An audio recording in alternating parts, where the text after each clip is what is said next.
হঠাৎ করে হাঁসের মাংস খেতে মন চাইলো। তো বাড়িতে যেহেতু পালা হাঁস আছে, তো যখন ইচ্ছা তখনই কিন্তু খাওয়া যায়। আর এখানে চীন হাঁস নিব একটা, আর সাথে পাতি হাঁস দুইটা। তো চীন হাঁসের থেকে কিন্তু পাতি হাঁসের মাংস খেতে অনেক বেশি মজা হয়। আর চীন হাঁসের অনেক শক্তি, তো সবাই 2-3 জন মিলে আর কি ধরা হয়েছে। তো আজকে রান্না করব দুইটা পাতি হাঁস। তো পালা জিনিসের কিন্তু অনেক বেশি মায়া হয়, একদমই ইচ্ছা করতেছিল না এই হাঁসগুলোকে জবাই করতে, তারপরেও খেতে হবে, কিছু করার নাই।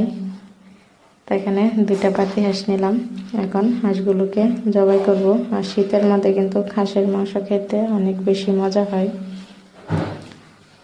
তো এখন হাঁসগুলোকে জবাই করা হয়েছে, সবাই মিলে পরিষ্কার করব। আর হাঁস পরিষ্কার করতে কিন্তু অনেক কষ্ট হয়।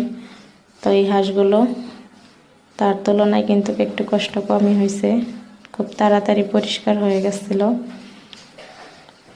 তো এখানে পরিষ্কার করে নেওয়া হয়েছে, এখন কেটে নেওয়া হবে। আর চীন হাঁসের মাংস কিন্তু অনেক বেশি হয়, প্রায় 2-3 কেজির মতো হয়ে যায়। তো আজকে শুধু রান্না করব পাতি হাঁসের মাংস, তো আলাদা আলাদা রাখা হয়েছে। তো এখন মাংসগুলোকে অফ ক্যামেরায় ভালোভাবে পরিষ্কার করে ধুয়ে নেব। আর আজকে রান্না করব মাটির চুলায়। এমনিতেও মাটির চুলার রান্না খেতে অনেক ভালো লাগে। তো এখানে একটা কড়াই বসিয়ে দিয়ে দিলাম পেঁয়াজ কুচি, আর দিয়ে দিব রসুন কাটা, তারপরে তেজপাতা, এলাচ।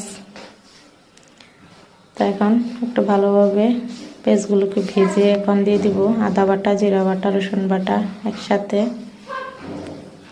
তখন একটু ভালোভাবে লাড়িয়ে তারপরে হলুদের গুঁড়া, মরিচের গুঁড়া, পরিমাণ মতো লবণ দিয়ে দিব।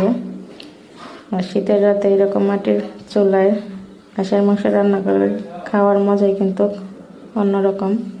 তো মশলাটাকে আমি ভালোভাবে কষিয়ে নিলাম, এখন মাংসগুলো দিয়ে দিব।